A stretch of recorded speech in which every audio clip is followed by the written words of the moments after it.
Okay, so would you like me to wait a moment or two before I start? Okay. The online people just got connected, so we'll wait a minute.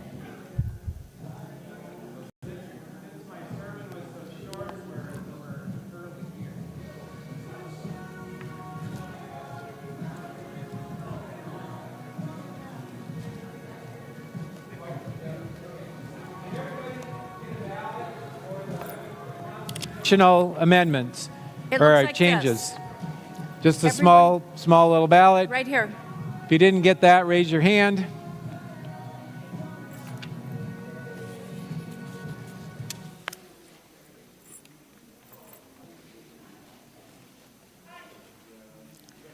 So we're in the process of, I'll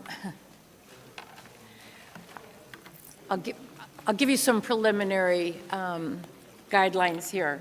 Or Les Perry, you have something that you want to say first? No, you can go ahead and, Okay, I and want give to welcome some. everyone. We haven't called the meeting to order yet. We're waiting for the online people to get on and also to get a quorum of people. But in the meantime, we've got some rules and regulations, right? We welcome all of you that are attending, either in person or online. Thank you. For those of you that are online, to get you registered, and if you're watching on the website 3cross.org, please text your attendance to 515-447-2885 with your name and the name of any other members that are watching with you. Because as you know, if it's a text, it's just going to come across as a phone number. So we need to know your name also. And any members that are watching on Facebook, you can put in the comment section your name and any members that are watching with you, so we can get the count of the online people. We need 100 members for a quorum, as you know. As we wait for the annual meeting to begin, or for these people to give me the look, please review in your report the minutes from the last congregational meeting last February. They're on pages 2 and 3 of your report. You may also want to review the agenda, which is on page 1, and the financial reports, starting on page 29. So please study those and get your questions and comments ready as we wait for the meeting to begin.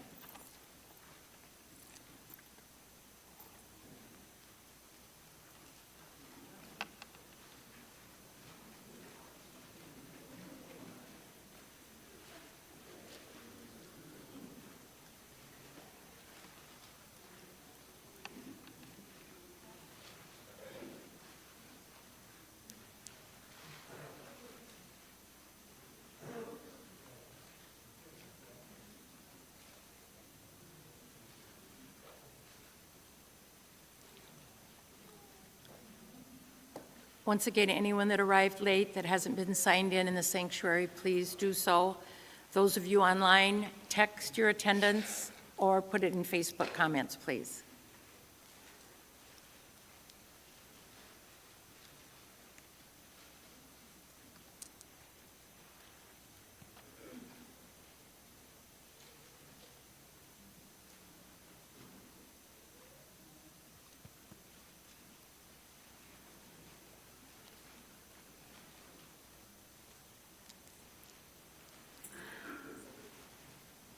Okay, we have a quorum. The annual meeting of First Lutheran Church is called to order at 12:07, Sunday, February 9th, 2025. We thank all of you for attending here in the sanctuary, and those of you online. Thank you very much. I'm your congregational president, Cindy Redmond.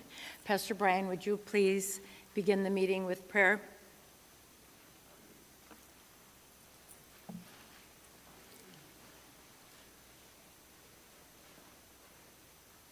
Please join with me.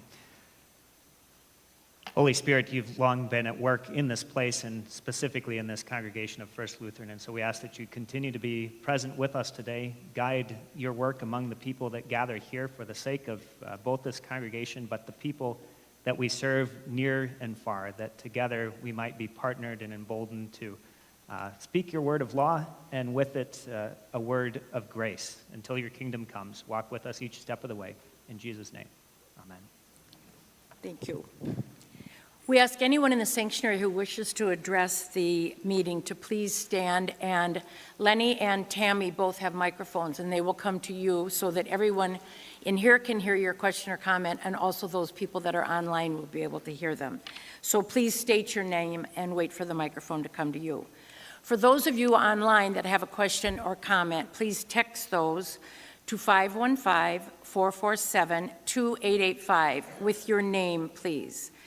And those of you watching on Facebook, please put your questions or comments or votes. You can also vote online at any time and put those in the comments section.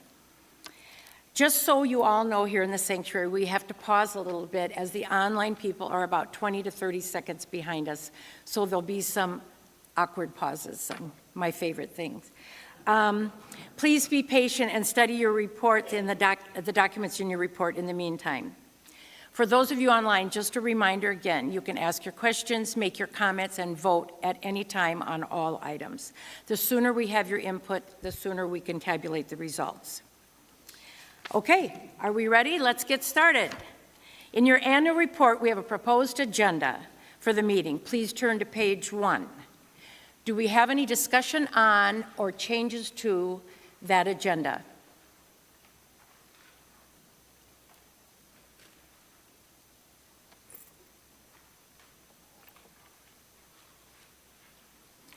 One other thing also, when you're making a motion or a second, please state your name prior so that, and I want to thank Evie. Evie Robinson is our executive board recording secretary, and I want to thank her for taking the minutes today. But please state your name when making a second or a motion so we know who to give credit to. Any comments, Pastor Brian, or anything? Okay. Is there a motion to approve the agenda today as written for today's meeting? Thank you, Mark. Is there a second? Okay, Mike Eggstall. We will now proceed to vote on the agenda as written. All in favor of approving the agenda as written, please say aye. Aye. Opposed, nay. Motion carried. Please turn to pages 2 and 3 of your annual report for the minutes from the 2023 annual meeting that took place last February 11th. Take a moment to study those, and then online and in the sanctuary, we will take comments and discussion or corrections to any of the minutes.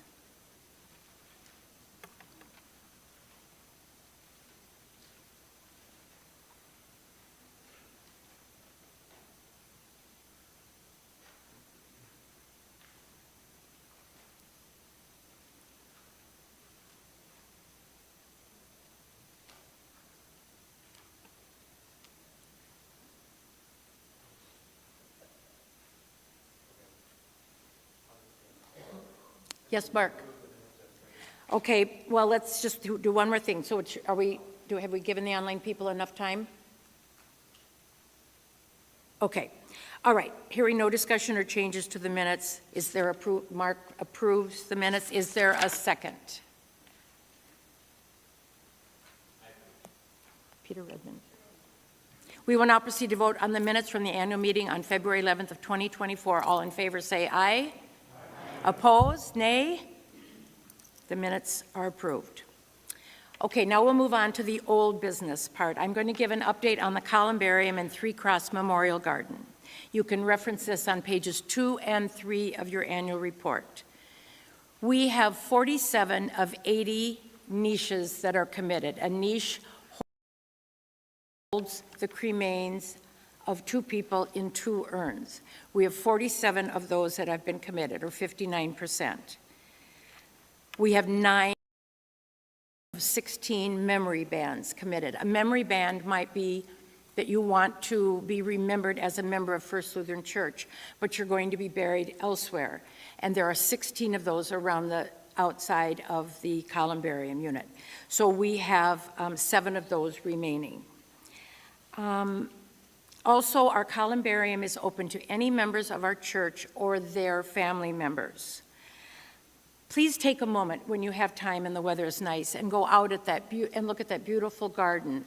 There have been 4 new donated benches that are out there.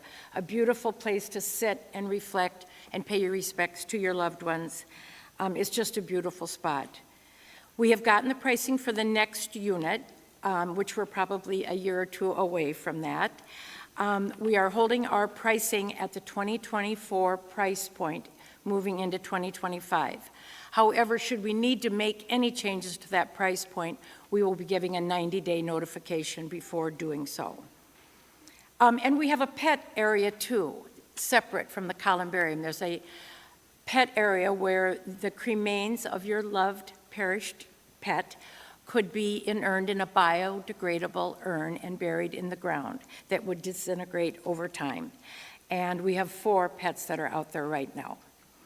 I would like to thank the many volunteers who have helped with the columbarium and 3 Cross Memorial Gardens, but there's 4 specifically I'd like to call out, and they include Chris Johnson, Gary Fisk, Joe Abens, and Denny Perry, and the staff here at First Lutheran that's made the garden look so beautiful and the columbarium. If you have any questions regarding that, please seek me out. I'd be happy to answer any of your questions. I would also like to thank the many volunteers and staff for making the drive-in celebration such a wonderful success last August 11th. Jason Gray was absolutely great. The day was beautiful, and the volunteers gave their all with parking, ushering, food, and cleanup. A huge shout out to John Adams for all of his effort in getting the whole thing started and funded. We have a beautiful area for our drive-in worship, hopefully for another 75 years. We're going to move on to the reports section. So I'd like to call Gary Peters, if he'd please come forward. He's the chair of the trustee board, and he will give the financial report, which begins on page 29. Gary will also give the flood relief fundraising update.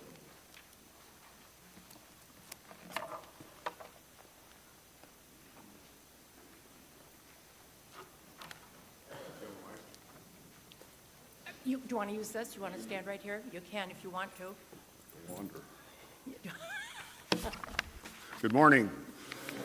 I've already been cautioned by one of my members that if I'm up here more than 25 minutes, they're going to walk out, so I will keep it short today, as short as we can anyway. So, yeah, let's talk about the flood effort first.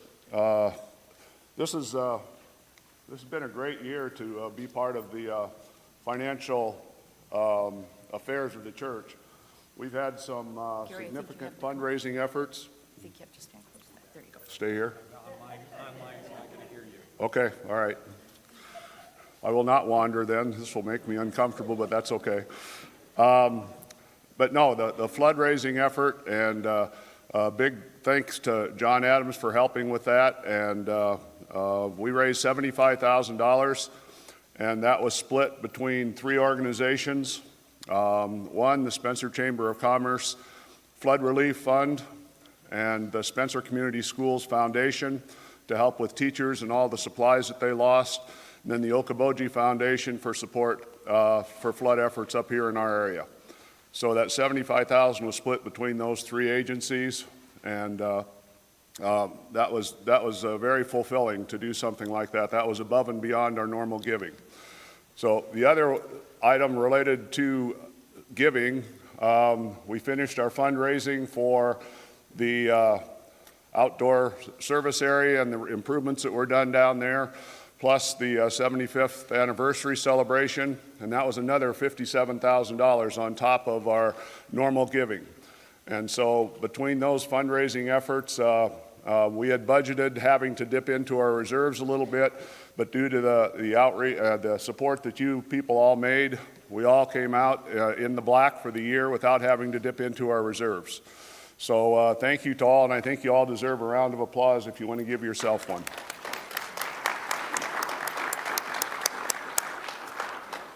Okay, thank you. Let's go to the financial report. Page 32 in your booklet.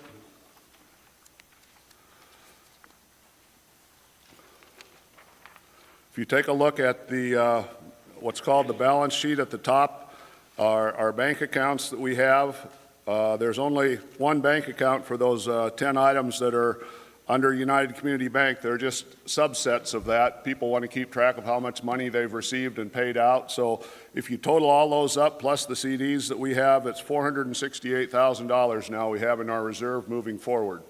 That's accumulated over a number of years, and it's, like I said, it's always nice that we don't have to dip into those because special things can happen like COVID and stuff like that that really make you uncomfortable with receipts and stuff like that. So a nice reserve that we have, and again, when we get to the budget for this year, you'll find out that we're planning on spending some of those dollars on a couple of specific projects. So thank you to all for all the giving side and where we're at on the cash side. Let's move forward to page 33. There's 4 columns there, as you'll see, the 2023 actual numbers compared to the 2024 numbers for last year. And then we had you can compare that to the 2024 budget, and then the far right column will be the 2025 budget, and we'll visit about that when I make a second trip up here. Okay, so we'll just talk about current activity and where we ended up for the year and some unusual items that might have popped up. If you see on the receipts there under the income for 2024 actual, you can see that the youth funds, we received $26,000 toward that from outside support. And if we flip over to, I believe, the next page, 34, you can see under youth ministry, senior high youth, we'd budgeted $10,000. But we spent $37,000, but that 37 is offset by the 26 we just talked about. So the 37 is the total funds for the kids' trip down to New Orleans. And for those of you that didn't hear all the story, it was an extended trip. They had some flight delays and things to get back. So thanks to Pastor and the support crew down there to keep them occupied for a couple extra days. They really didn't mind. They just, as long as they didn't have to spend too much time in church, I think it was okay. Yep. So, but we went down with, what's the church in Spirit Lake? Grace Lutheran in Spirit Lake. And I know a son, Dexter, that went down there, really enjoyed the time with them so that they could do some bonding with people that they hadn't known before. So that was good and a good trip down to New Orleans for them. Let's go on page 33 again, down in the worship and music section at the bottom. About the middle of that section, you see projection equipment.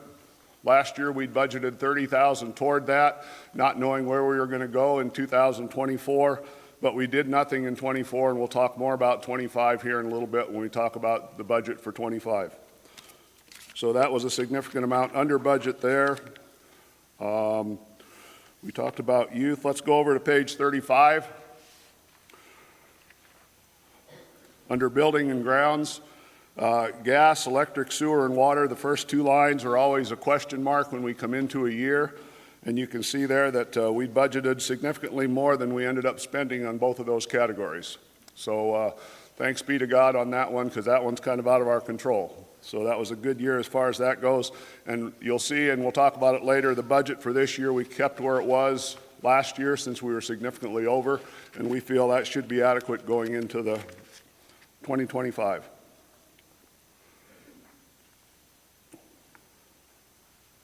Under improvements, you can see $95,668.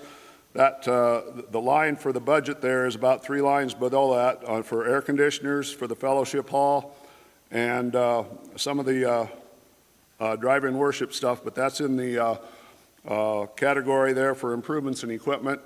So we're getting those projects done, and when we get to the budget later, that second line from the bottom there, you see air conditioners for the fellowship hall.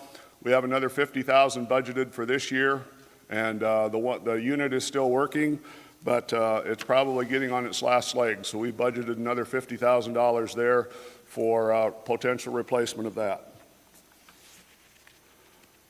All right. Then page 36. This is where our budget committee spends probably the most significant part of our time is on the staffing and employees and the benefits related to that. So a couple of items of note. First of all, for our employees, we gave 3.5% raises based on current affairs and where we think cost of living is going. So we've done 3.5 to all employees. And see if there's anything else I want to note there. Always good to see the total at the bottom of page 36, the 24 actuals and the 24 budget. You can see they're very close to being in line for all our staffing.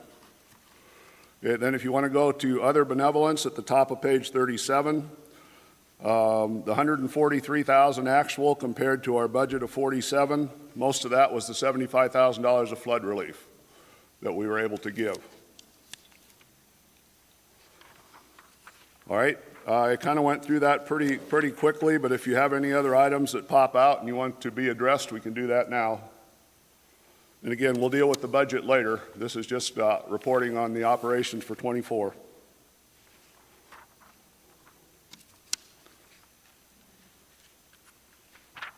Any questions, comments? We'll give the online people just a second here. Yep.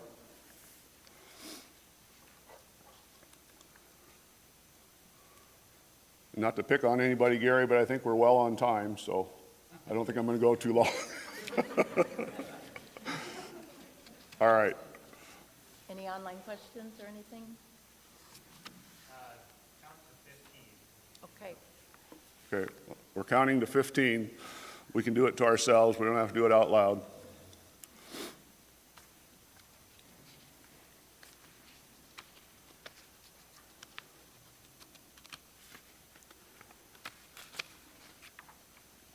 And like I said, it's a pleasure to be up here and be able to give good news for the most part this year.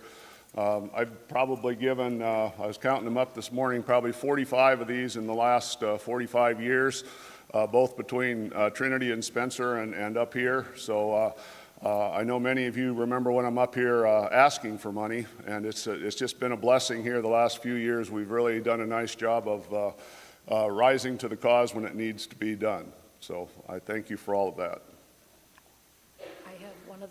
I'll give you 15 more seconds. We can go? Okay. I Okay, think we're good. I'm going to read. I will read the auditing committee report submitted by Sarah Ferrix, and Cole Milbrath. It's published on page 39. The audit committee has reviewed the statements of assets and liabilities for First Lutheran Church as of December 31st, 2024, and we find that the statements accurately reflects the financial condition of the church as of that date. We reviewed, on a test basis, invoices and checks for accuracy and proper classification. We reviewed the quarterly payroll reports and compared them to the financial records. We believe the records are reasonably stated. Okay, so hearing no further discussion or changes to the financial report, it is presented as published. Is there a motion to approve the financial report? Dave Dornkamp. And is there a second? Thank you. We will now proceed to vote on the financial report. All in favor say aye. Aye. Opposed, nay. The financial report has carried. Okay, new business. There's a lot with the new business. So that was a deep breath, wasn't it? Does everyone in the sanctuary have a ballot? First of all, let's start there.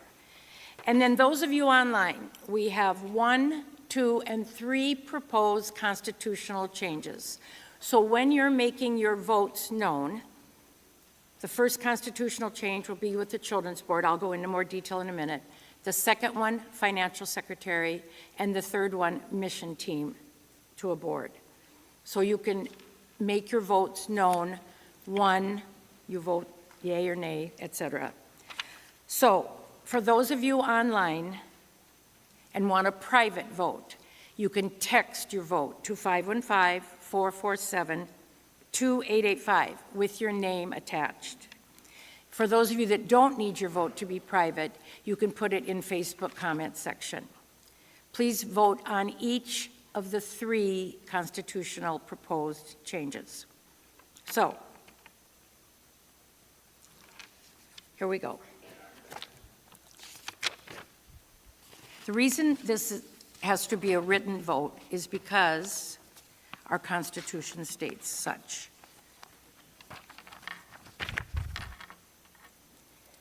C-1007, in the following cases, voting shall be by written ballot. B, to adopt or amend the congregational constitution or bylaws. So that's why we're doing this by written ballot today. The bylaws can be adopted or amended at any legally called meeting of the congregation with the quorum present. And this will be, the vote will be by majority rules, majority vote, okay, of the online people and the people here in the sanctuary. They need to have been given to the full council 60 days in advance, which they were, and they needed to be sent out to you in the congregation by either mail or email 30 days in advance, which they were. So we followed all these rules, and in 2020, they allowed for email instead of mailing, so we did that as well. So if you're all ready, here's constitutional proposed change number 1, the Children's Board. According to the 2020 annual report, the Children's Board had 3 members and 2 superintendents. At that time, the constitutional wording, and it still is worded this way, the Board of Children's Ministry shall consist of 3 elected members and 2 superintendents. But according to the 2021 annual report, the Children's Board went to 5 members and no superintendents. So the proposed revised constitutional wording is the Board of Children's Ministry, which shall consist of 5 elected members. Just as a word of information, all the other boards, deacons, trustees, and youth and family have 5 elected members. So would like the Children's Board to be more consistent with the other boards as well. So at this time, the question is, would you like the Children's Board in the constitutional wording to be revised to say 5 elected members without a superintendent? If you have questions, please ask them now. Those of you online, text or ask your questions. Otherwise, you can vote on constitutional proposed change number 1. And one of the things just to kind of know about the change, the superintendents really go back to a number of years ago, prior to us having a paid children's minister part, you know. So in place of Tammy's position, there would be a Sunday school superintendent. So what we're doing is catching the Constitution up to what we're really doing and having happen at this time. Any questions with regards to that, or are there any online questions? We can all count to 15, I guess.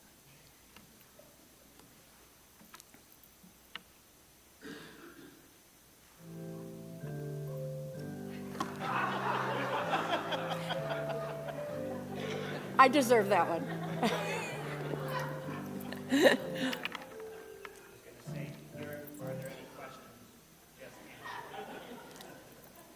Thank you. Is it fair to proceed to constitutional proposed change number 2? Okay.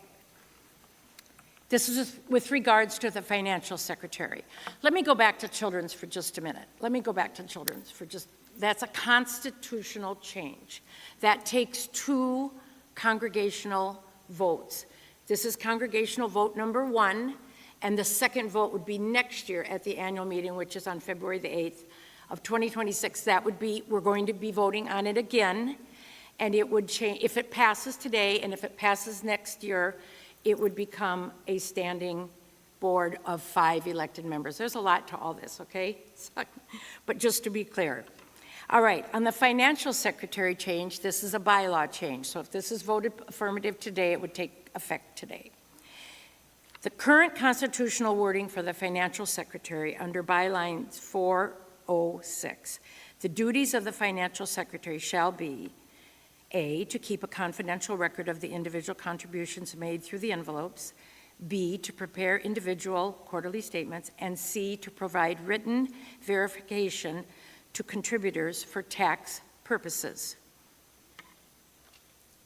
Our bookkeeper keeper, Val Waters, does this. So the revised wording would be, the financial duties of the financial secretary would be to choose and lead a team of at least 3 people that will weekly count the offerings from each worship service and what was mailed into First Lutheran.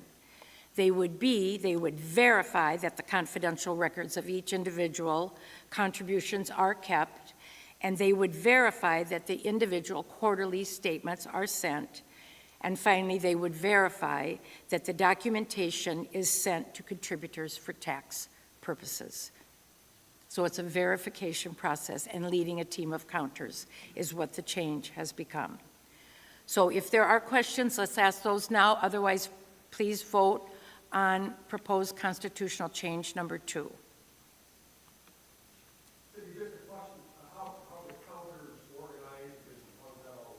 Well, it has been a group of, oh, sorry. I'm sorry. Dave Dornkamp, I just had a question about how counters are acquired and organized and they carry out their duties. Some of the counters have been counting for a long time, and it's a group of 3 that count every Tuesday, and the financial secretary is one of them and helps lead the group, but there are 3 members of our congregation that do the counting. So those counters are chosen by the financial secretary and asked to be able to be on that team to be counters. And again, just so that we're aware of it, when the money is counted, there is always 3 people there to count the offering, to maintain the integrity of that. Other questions? He's going to play that music again.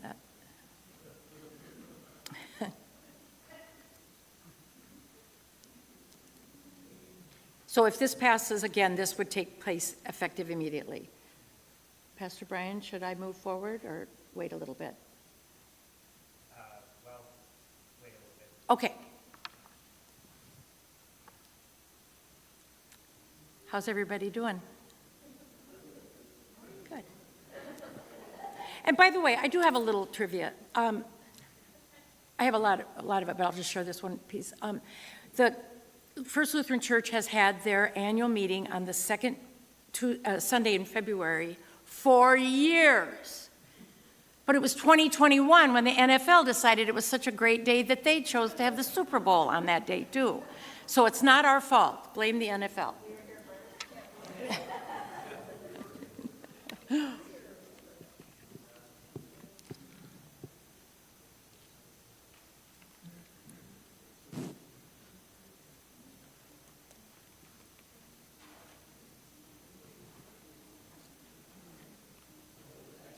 I can hear it. I can hear it, yep.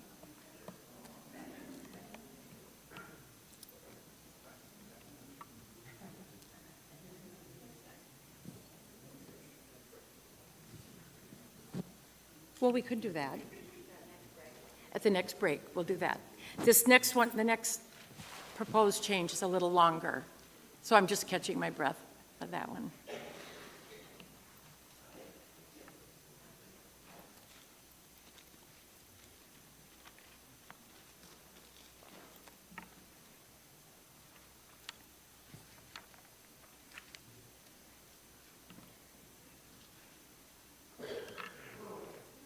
Okay, proposed constitutional change number 3, making the mission team a mission full-standing board. Currently, the mission team consists of 8 volunteer members. They have a chair and a secretary, and they determine how our mission team money is distributed and to whom. Our proposed plan is to make the mission team a 5-member elected standing board. Of those 5 members, they would also select a chairperson and secretary, and they would report directly to the trustees and would be represented on the full congregational council. So they would be a board, just like deacons, trustees, children's, and youth and family. So it would be the 5th board. The duties of the Board of Missions would be, and I'll try to make this brief, but it's significant, and they want to consider the matters relating to the missions of this congregation. The Board of Trustees will approve funds for mission support and benevolence through the budget process.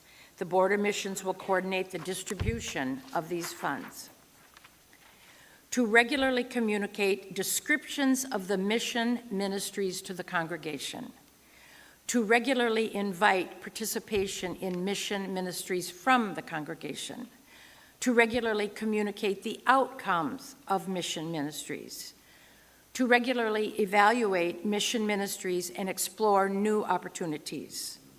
To appoint and direct the activities of committees, task force, or ministry teams that become necessary from time to time.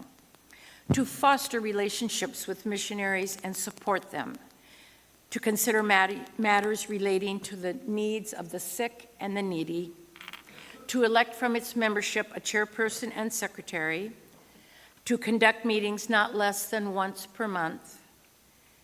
To make recommendations to the annual meeting or any specially called meeting of this congregation, and to report its activities to the annual meeting of the congregation. If this were to become a board, these mission board members would be just like all the other boards. They would be 5 elected board members. They could each serve 2 consecutive 3-year terms, which is the tradition of the standing boards here. If this does pass, we would stagger their first couple years so that all members don't go off at the same time, if you understand what I'm saying there. But again, this is a constitutional change, so therefore, we are voting today. We'll vote, the second vote will be next February, before it would happen officially. So, that's a lot of information. So this is the time for questions. For those of you online, please text or put your questions in Facebook comments. But while we're waiting for that, I would like the current mission team to please stand up. And they are Phyllis Anderson, Carrie Jack, Lynn Eggsdahl, Gary Fisk, Linda Nace, some are up back there, Kaya Gonnerman, and Tricia Ferguson. Thank you all for your hard work and dedication to our missions. I mean, if you listen to that report of things to be responsible for, it's significant, and we want to make sure that they're being accounted for within our guidelines. So, we'll wait a minute now for comments and questions. Just a comment on the mission board.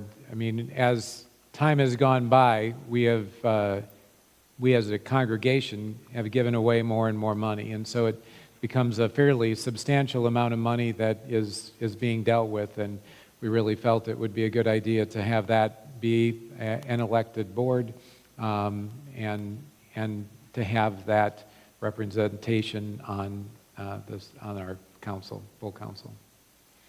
I also think while we're waiting for the online people, who should collect these ballots right now? We could start counting these right now, too. Okay, Len will get your ballots from you if everyone wants to hold up if theirs is ready, or Tammy will get some over here.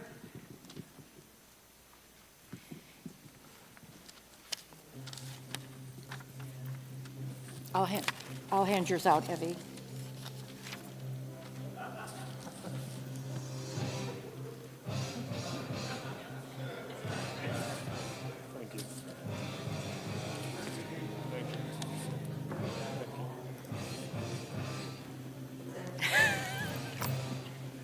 I'm bringing my own music next year.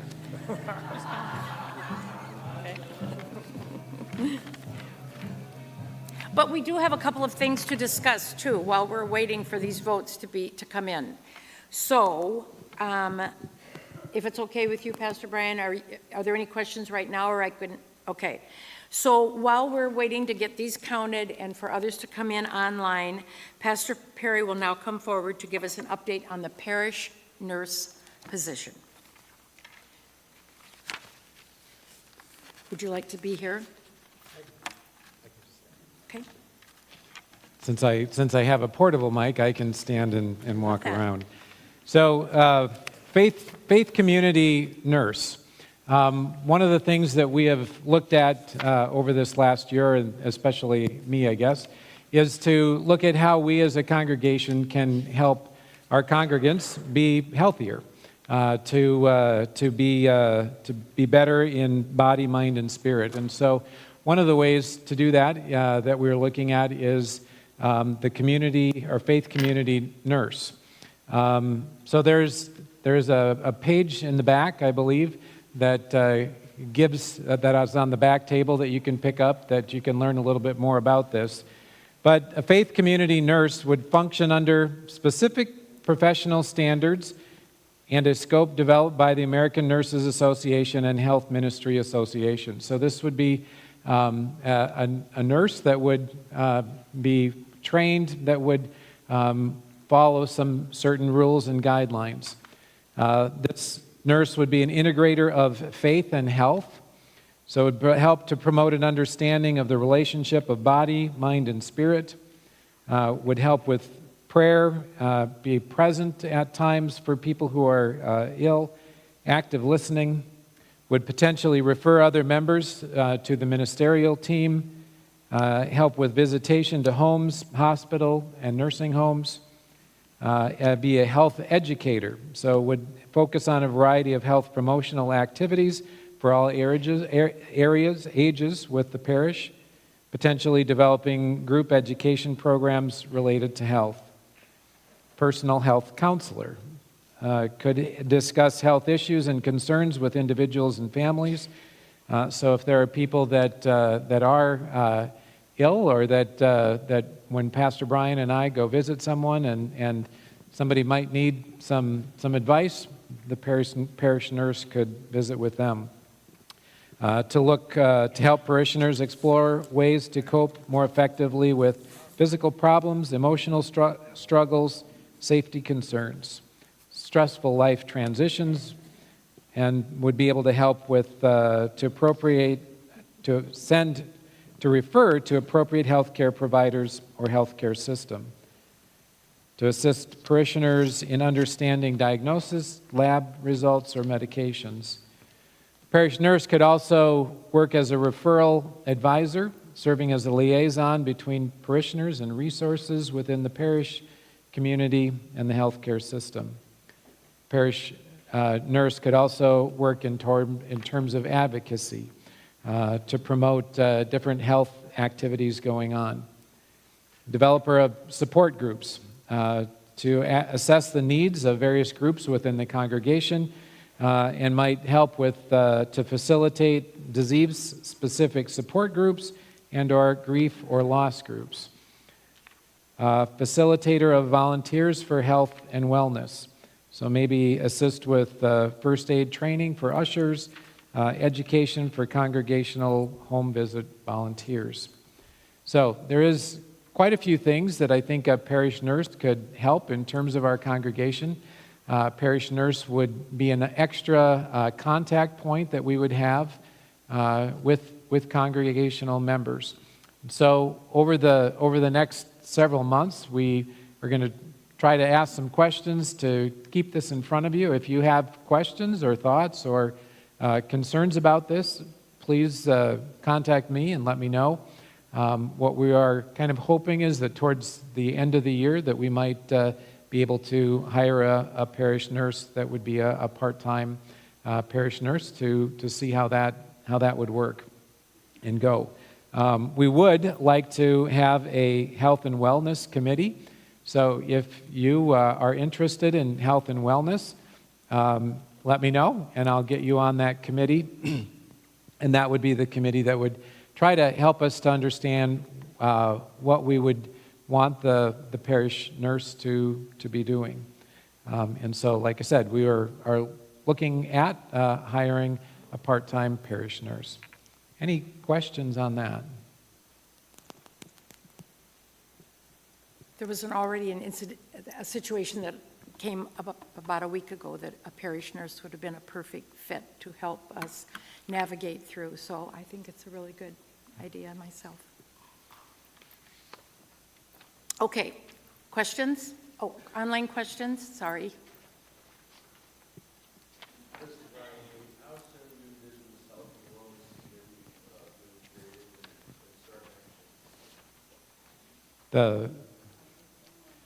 I'll just repeat the question. The question was how soon would we want to start the Health and Wellness Committee? I think as soon as we get the volunteers, I think it would be great to begin discussion on that so we can better educate the congregation on what a parish nurse would be able to do and what help that would give, and then to be looking forward to setting up a job description and where we would go from there. More question, or you okay? Any other questions? Okay, for great. parishioners? Okay, sounds wonderful. Sounds great. That was the- Okay. So now you are going to discuss caring ministry. Now I can discuss caring ministry. Yeah, one of the caring ministries that we have had here at First Lutheran was Stephen Ministry, and I'm sure you all understand and recognize that name.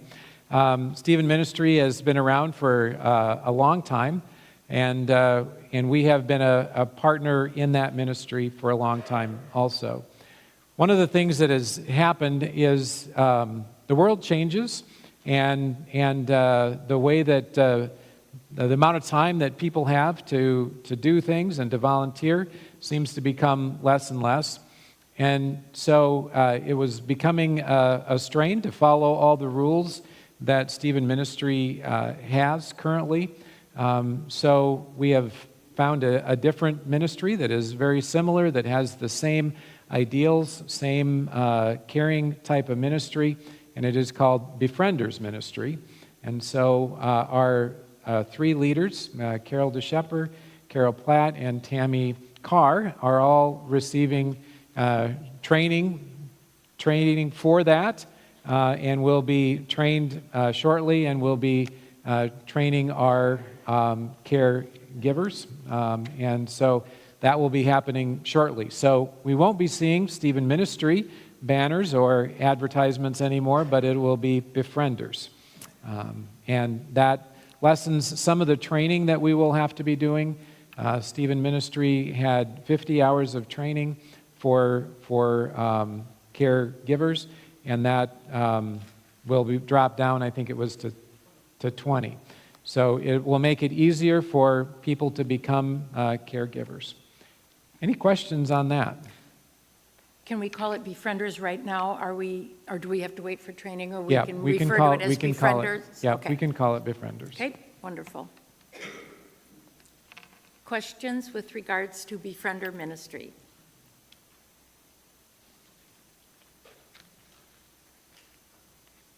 Thank you. Okay, Pastor Brian will now come forward to give us an update on the LED wall.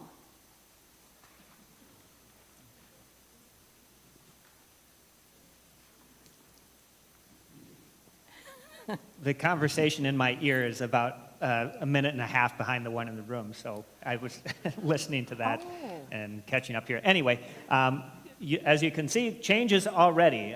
We've got the wooden wall in which the LED wall will be attached to, so they will be, by they I mean AVE, the folks we've contracted through to do our video display update. They will be here tomorrow to begin the work on replacing the projector screen, the projector in the back, and you will have an LED wall in place of this beautiful piece of plywood that you're looking at right now next Sunday. So yeah, things are moving along smoothly there. We are very pleasantly surprised to find out that it could be installed on the deadline that we had hoped to have this done prior to the beginning of Lenten services. So I hope you'll be able to see the display much easier next week, and I think this is going to open up some great opportunities for more ways and means that we can share the good news in here and invite people in this space even more into the worship service that's taking place here. So, any questions on that?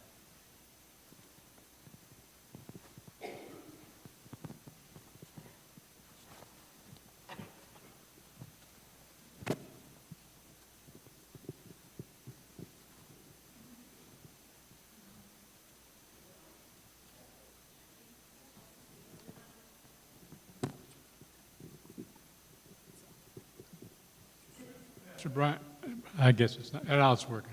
My question, that's the actual size, correct? Yes. Yep. And that's where it'll actually sit, That is correct. Yep. okay? And you've checked, like, you know, in the different areas of the church, everybody can see it? Yes, and that's one of the advantages of the LED screen, the way it displays. You'll still be able to see it well regardless of where you're sitting in proximity to it in the room. I don't remember the fancy word for it, but it has a visibility that makes it easier to see regardless of what angle you're looking at it from. And one thing that I thought was pretty cool is that it will, if we're not using it, they took pictures of the rock wall, so it'll just blend in and it can look like the rock wall. And we took a picture of this plywood too, so if you just want it to look like plywood, you can. No, I had the same question, basically, as Ron asked, because we just remembered it being wider. When we came to the meeting, we thought it was going to go over on almost to the edge of both sides, so that's probably why we're a little surprised. There were 4 banners that were hanging, and there was some space between each of the banners, and I believe that the end result was if the banners had all been put exactly nose to nose, that was the size. So that might have been just a little bit of 2 or 3 inches between the banners. Is that a fair statement? Yeah, so if you recall the banners we had up throughout Advent and Christmas, they filled the space between where the screens currently rest now. So just as Cindy had said, there was about 1.5 inch space between each of those banners. So if you collapse those banners together and took away the negative space in between them, you'd have the width that you see here. I have a Another question over here, and another question over there. And who knows what one's online. Yes, I'm so excited. Yeah, that's very exciting. What do you have in mind for the back? Speaking from someone who stands up there a lot and has to look at the back. Oh, yeah, yes, sure. So what we shared at the informational meeting, the projector in the back will be replaced with a laser projector. So it has the capacity to project a brighter, well, much brighter than the one that you see now. This bulb that runs the rear projector, the bulbs do fade over the course of their lifetime, so we'll have a laser projector that is roughly 40% brighter than what this bulb would be on day one. This bulb is much further along than day one and has a deterioration rate, but the laser projectors will not deteriorate over the course of time. So, well, yes, over here. Yeah, Pastor Brian, what happens to the old screens? Cosmetically, how does that all get taken care of? That is not something that we've looked at length into at this time. I mean, for the time being, they'll be rolled up. They could be repurposed in a few ways. We've talked about perhaps having banners there that could roll down and roll up, but don't hold on to that as a promise. That's just not something that we've explored at length yet. So, question that came online, will the skill set be the same without so much training? I'm assuming this is regarding using those who help us out in the tech booth and progressing the slides and that. Yes, it is a different program, but I believe, having worked with it a little bit with Jennifer this week, that it's very similar to if you can push a button and you can follow along with what's going on in the service, that one button will progress that in a similar fashion. In fact, it may in some ways be simpler. But as with all things, and I would say, mind you, as we begin with this next week, it will be new, which means there will be some changes, so bear with us while we all learn some new things.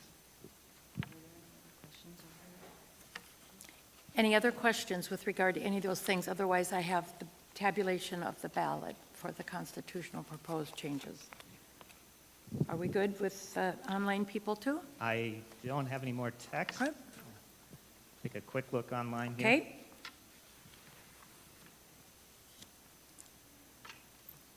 Nope, I think we're okay to continue. Okay, so for the proposed constitutional changes, it's very shocking. It's unanimous. All 3 are positive for change. So that's where we're going. There were no nays. So thank you all. So again, financial secretary's changes today. The other 2 will vote again next year at the annual meeting. Okay, Pastor Perry, will you please read the ballot from page 42? Thank you, everyone. for voting.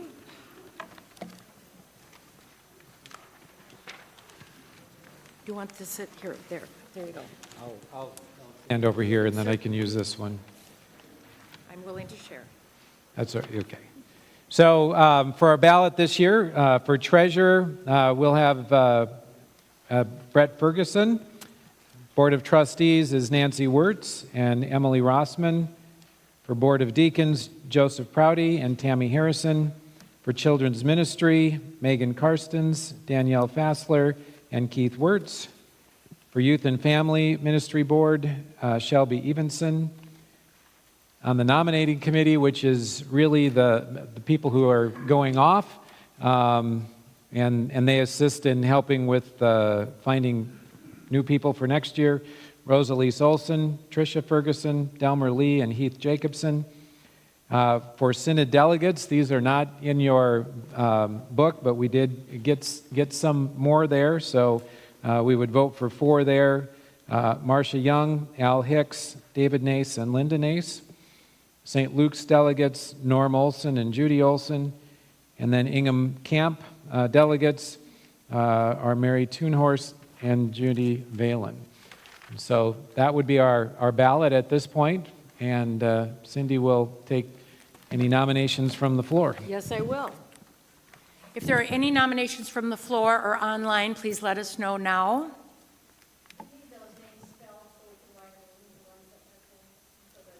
Oh, yes, yes. Linda Nace, David Nace, N-A-S-E, and Al Hicks. Hicks. A-L.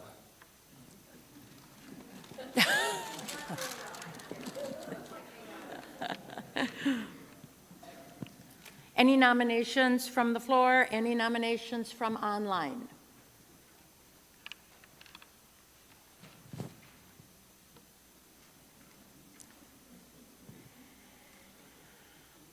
I'm going to proceed that the nominations cease.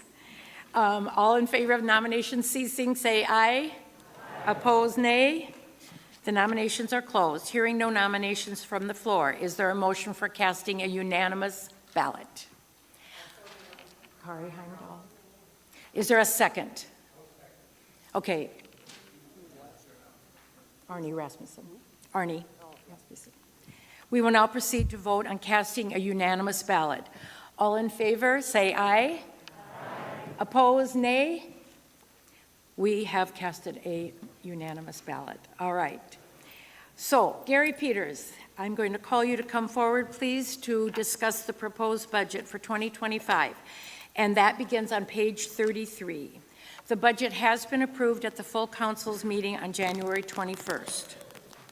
Those of you online, you can text your questions, comments, or vote on the budget at any time on Facebook or texting with your name. You ready? Yes. Okay. I think we caught the pastors and staff speeding again. I don't know how they're going to pay for this. We haven't approved anything yet, but but it will be what we talk about here as we go on. So this time we'll be spending our time on the far right-hand column of page 33 through 37. So this is the proposed budget for the upcoming year, 2025.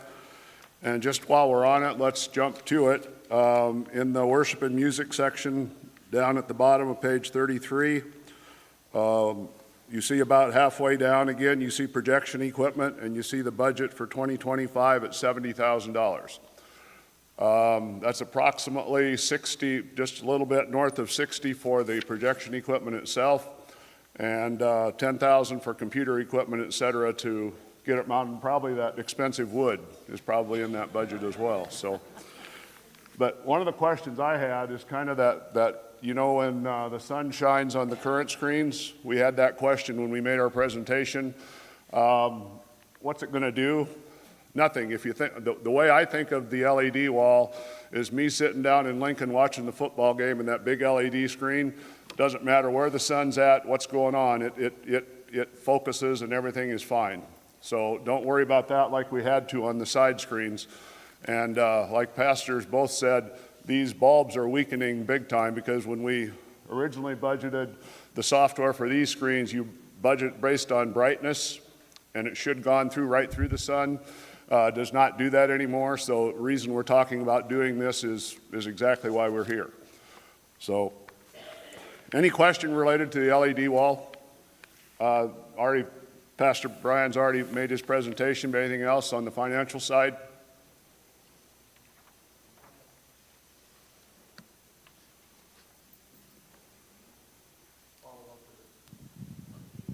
Hello, okay.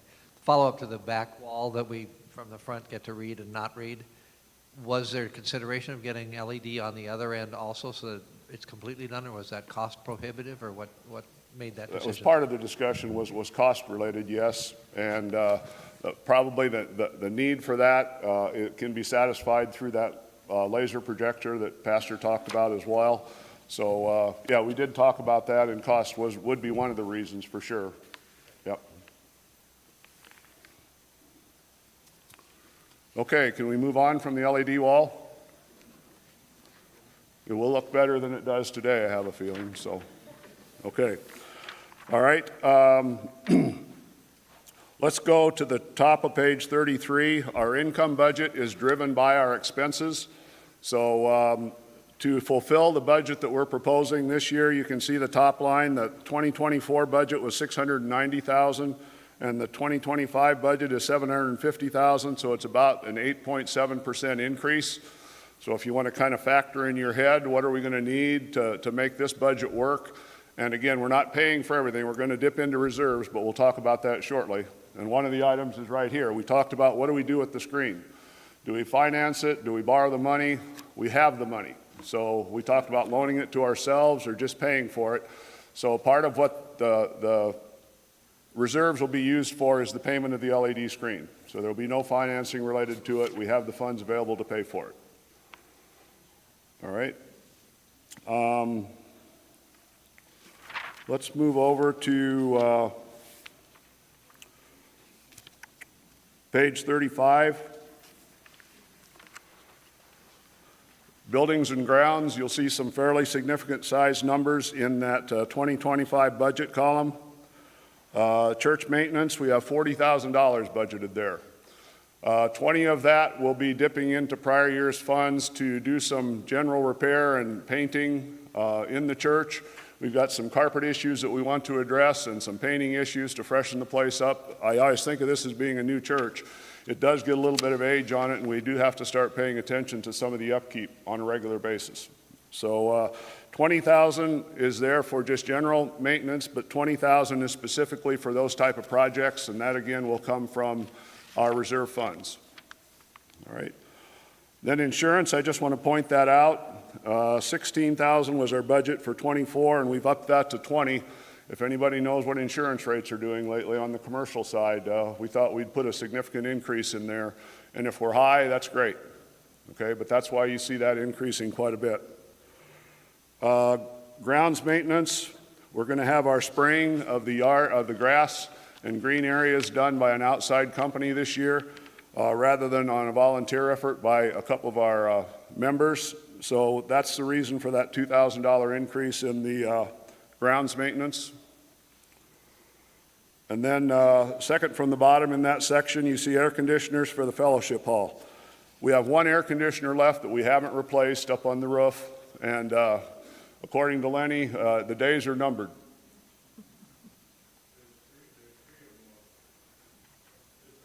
Okay. Three total? Okay. But we need to budget for one more in case something happens, so that's what the $50,000 is for, and that also will come out of reserves. So we've got $50,000, $70,000, and $20,000 that we're budgeting coming out of our cash reserves.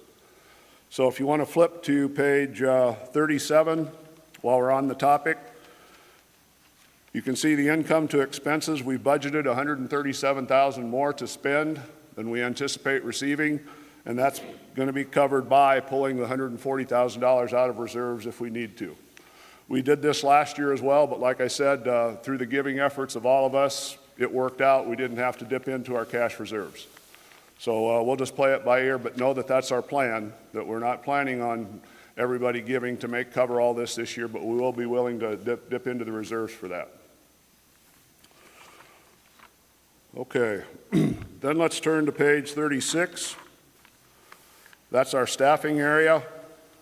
And for our rank and file employees, we built in a 3.5% increase this year. I think I might have mentioned that before. So that's where we'll be budget-wise. And then I'd like to jump down to a couple of items in the far right-hand budget column. You see custodian. Lenny, you know who those are? Okay, all right. In any case, the custodian, you see the fringe benefit allowance under the custodian.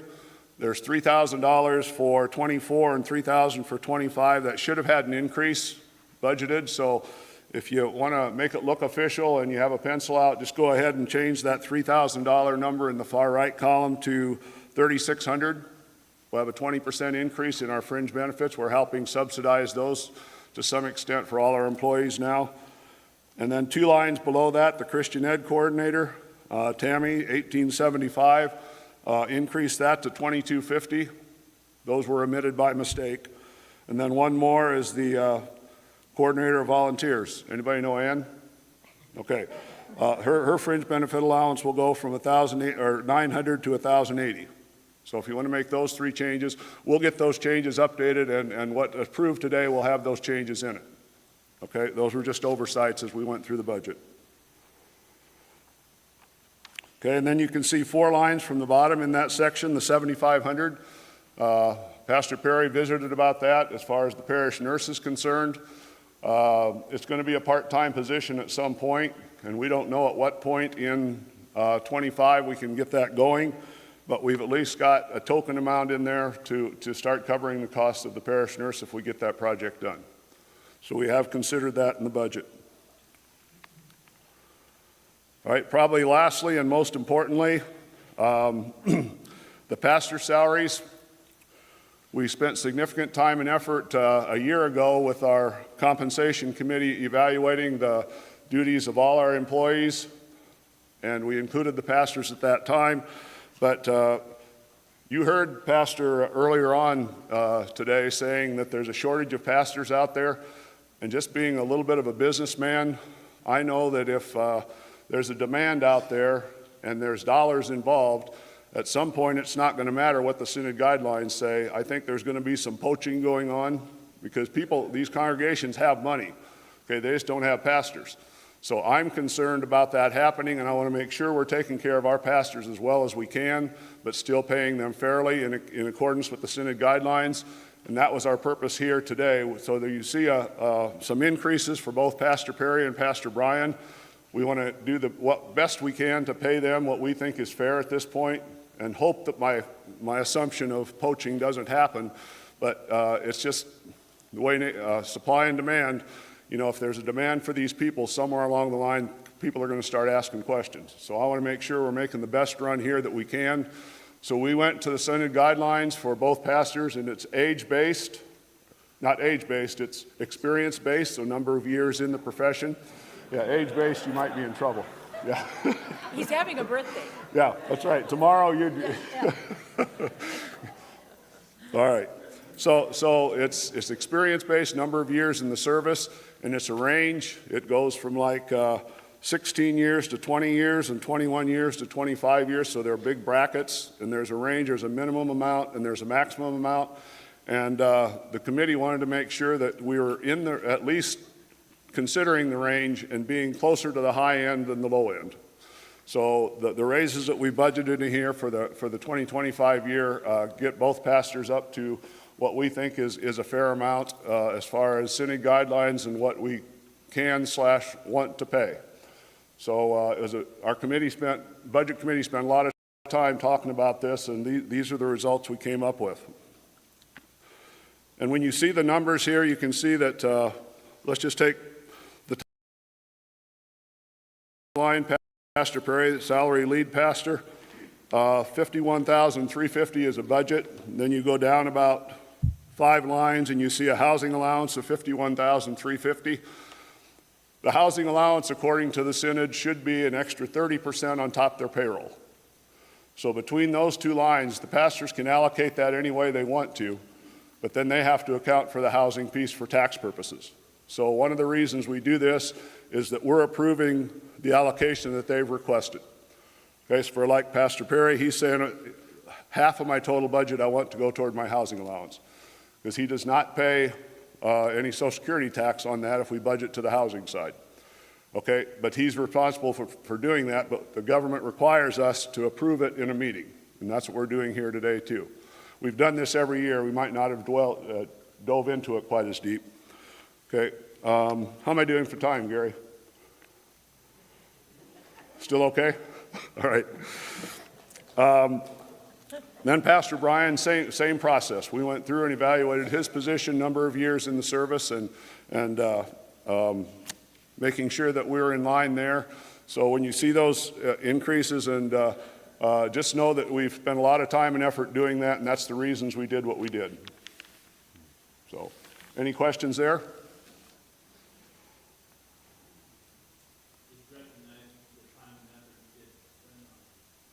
Thank you. Appreciate that. Yep. We did a deep dive, and I thought we did a good job. Thank you to the committee members that helped, too. That was great. We did a good job this year.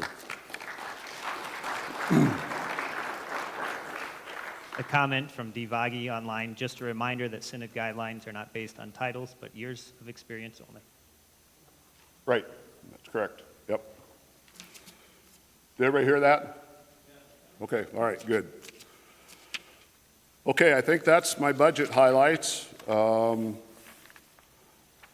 I said, the first few pages, those expenses are fairly normal from year to year.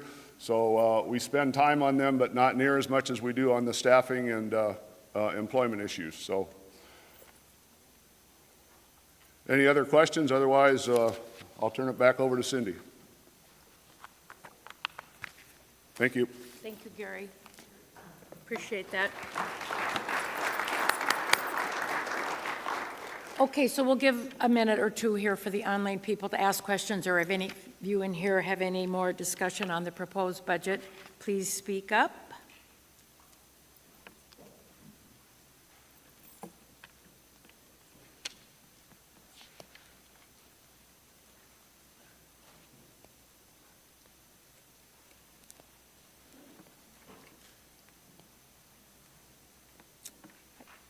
Okay to move forward, do you think, Pastor Brian? Nope, okay.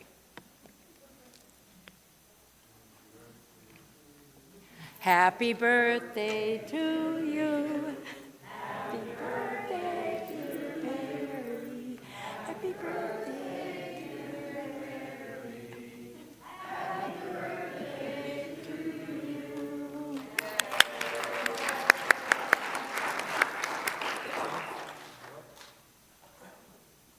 Thank you very much. This is the thing with this annual meeting and the timing that it is. It's going to always land right about my birthday. So whether it's right after or on it or before. So thank you for the birthday wishes.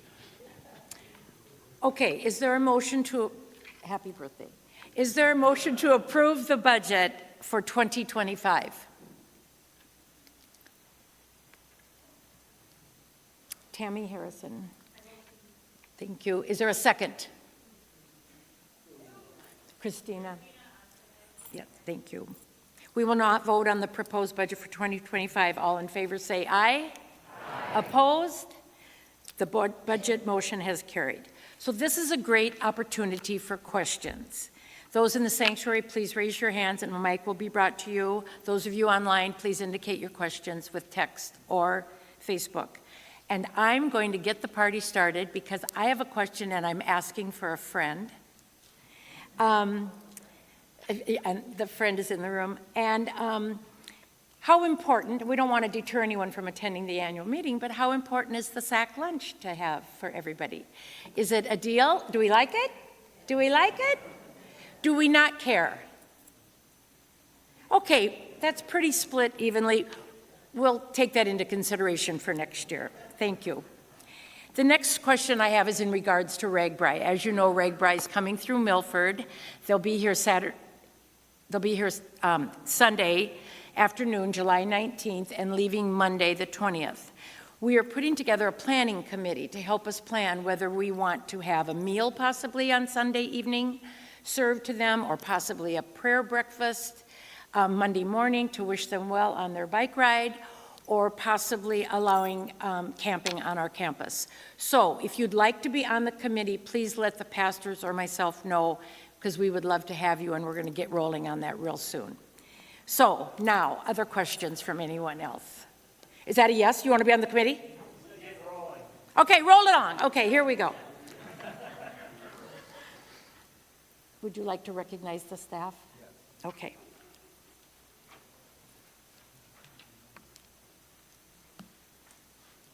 And then I will still take more questions if they come, Pastor Brian.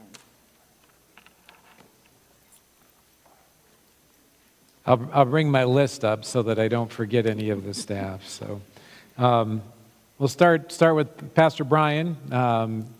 He can come on up here, and as associate pastor and just a partner in the ministry, and really appreciate him and the work that he does and the work that we get to do together. Jennifer Johnson, who's in the, yes, give a round of applause. Jennifer, who is back in the tech booth. I'm not sure if you're coming up. Are you going to come up here? Or you're going to stay there? So everybody turn around and look at Jennifer, and you get to see her every Sunday. And again, appreciate the music, the work that she does with the music. Tammy Carr, children's ministry. Come on out. Yep. And again, all the things that Tammy does and makes a difference here for the children's ministry and the Wednesday evening program and Sunday school and VBS, and so just doing a great job there. All right, office manager, Lynn. Oh. I was just going to say, I don't think people know how creative, how inspirational, and what an amazing job Tammy does with this. Thank you, Joel.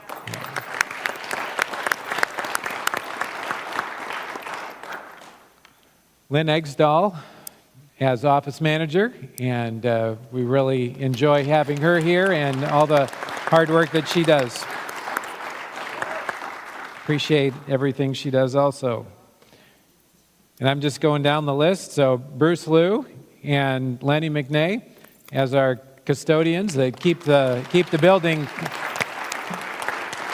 clean and running well, and they got sucked into that project a little bit yesterday and the last couple of days. So they get lots of different projects that they get to do. Coordinator of supportive ministry is Ann Allgard, and so again, appreciate all the work that she does in keeping all of the programs running and making sure that you all get to give your gifts of time and talents to this ministry.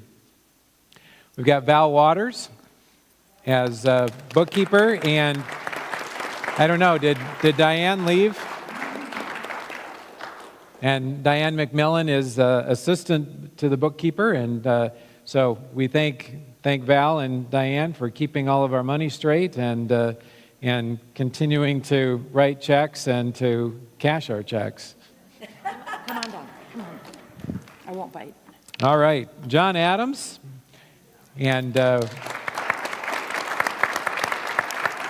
John is the Director of Development and runs and manages the fundraisers that we do, and has also taken over coordinating our music concerts out at the drive-in, and we are looking forward to one this year on July 13th. And that will be an exciting one. We will be doing that in the evening as compared to the Jason Gray that was in the morning. So it'll be a Sunday afternoon evening, and very excited about that one coming up. And then Bob Schell is a retired pastor in Sioux Falls, and he does our Sioux Falls visits when we can't get over there enough. So Bob Shell will do our hospital visits. So why don't we give a large round of applause to this great staff.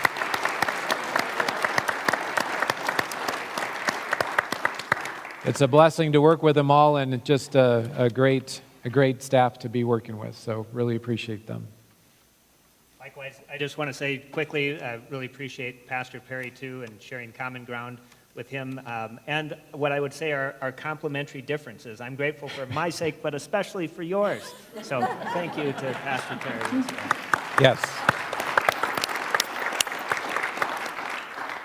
All right. Okay, so now I'm going to recognize our retiring board members. Okay. You two can probably stay up here, though, if you want to, because there might be something coming for you in a little bit.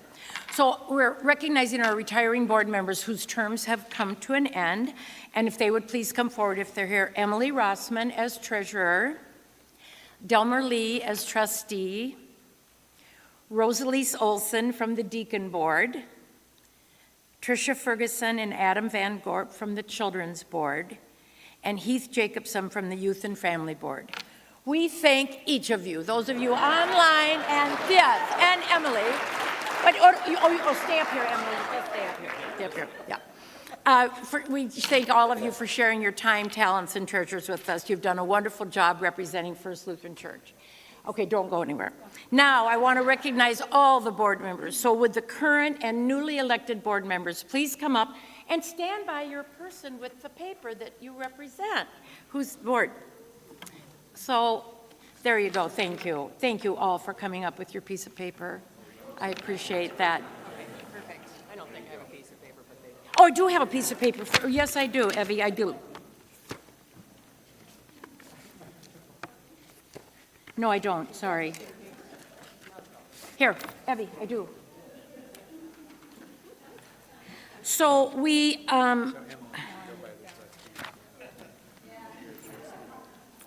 thank you all for serving to make a difference and giving of your time. It's a lot of time that these people give to our church and trying to make good decisions for all the boards that they're on. And I want to thank you and welcome the new people and appreciate all that you do. Thank you.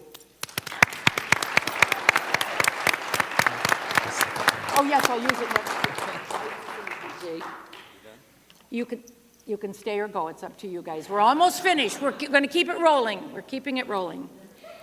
So I'm going to interrupt Cindy since we're recognizing board people, and Cindy has been president for 3 years now, and 3.5 years, and she has done a great job, and really appreciate her leadership and the communication that we end up doing and working together. She has done a great job. So let's give Cindy a round of applause. Thank you, thank you, thank you, thank you. Don't go anywhere. Don't. It's my honor and pleasure. Thank you for allowing me to serve you. I really mean that. It's my honor. And Pastor Brian, you sat down too soon because I would like to acknowledge our two pastors also. They continue to serve us so well, and we're blessed with their kind souls and spirits. And I wrote a lot of this earlier, but I've added some things from the sermon today. But you are here for us in so many ways, sharing the Word of God, and that we are loved, I'm going to cry, and forgiven and accepted for who we are. And I thank you for that. You remind us we are sinners. You inspire and you motivate. And you promise of God's grace. You give us the promise of God's grace. And for that, I know I'm personally very appreciative. And you answer all my questions. So that's really nice, too. So let's give these two gentlemen a round of applause. These guys. Thanks. I say that every time.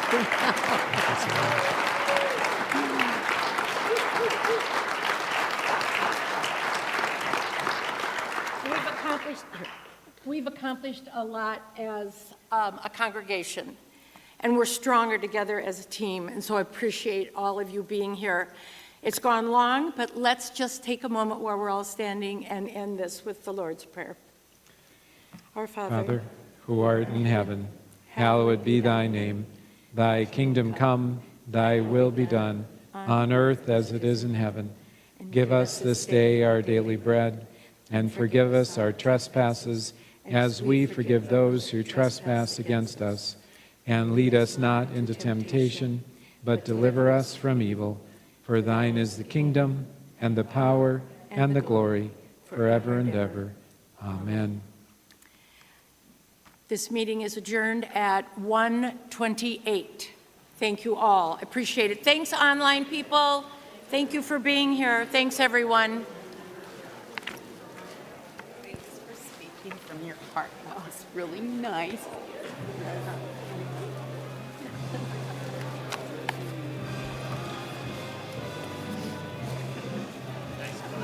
Well, and I mean it.